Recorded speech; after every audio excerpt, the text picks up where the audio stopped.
L'alliance de David est la promesse que Dieu fit à David par l'intermédiaire du prophète Nathan, que l'on trouve en 2 Samuel 7, et qui sera par la suite reprise en 1 Chronique 17, 11, 14 et en 2 Chroniques 6, 16. Il s'agit d'une alliance inconditionnelle entre Dieu et David, par laquelle Dieu promet à David et à Israël que le Messie, Jésus-Christ, serait issu de la tribu de Juda, de la lignée de David, et qu'il établirait un royaume éternel. L'alliance de David est inconditionnelle. Dieu n'exige pas l'obéissance de ses bénéficiaires pour l'accomplir. Son accomplissement est certain, il dépend uniquement de la fidélité de Dieu. L'alliance de David est centrée sur plusieurs promesses faites à David. D'abord en 2 Samuel 7, 10. J'ai donné un lieu de résidence à mon peuple, à Israël, je l'ai planté pour qu'il y soit fixé et ne soit plus agité. Dieu renouvelle la promesse de la terre qu'il a faite dans ses deux premières alliances avec Israël, l'alliance d'Abraham et l'alliance palestinienne. Ensuite, au verset 12-13, je ferai surgir après toi ton descendant, celui qui sera issu de toi, et j'affirmerai son règne. Ce sera lui qui construira une maison en l'honneur de mon nom. Il promet à David que son fils Salomon lui succédera sur le trône d'Israël et qu'il construirait le temple.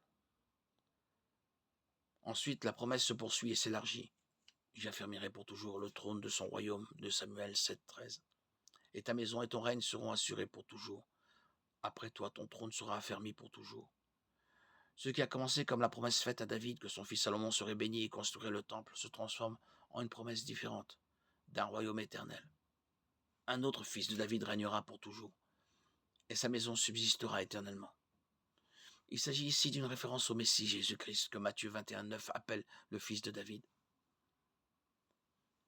La promesse que la maison, le règne et le trône de David seraient établis pour toujours est importante, parce qu'elle montre que le Messie serait issu de la lignée de David et qu'il établirait son royaume. Ces trois termes, maison, qui est la dynastie de la lignée de David, règne, qui est le peuple soumis à un roi, et trône, qui est l'autorité du roi, avec le qualificatif pour toujours, mettent l'accent sur la nature éternelle et inconditionnelle de cette promesse faite à David et à Israël. On trouve d'autres références à l'alliance de David en Jérémie 23, 5, Ésaïe 9, 7, Luc 1, 32, Actes 13, 34 et enfin Apocalypse 3, 7.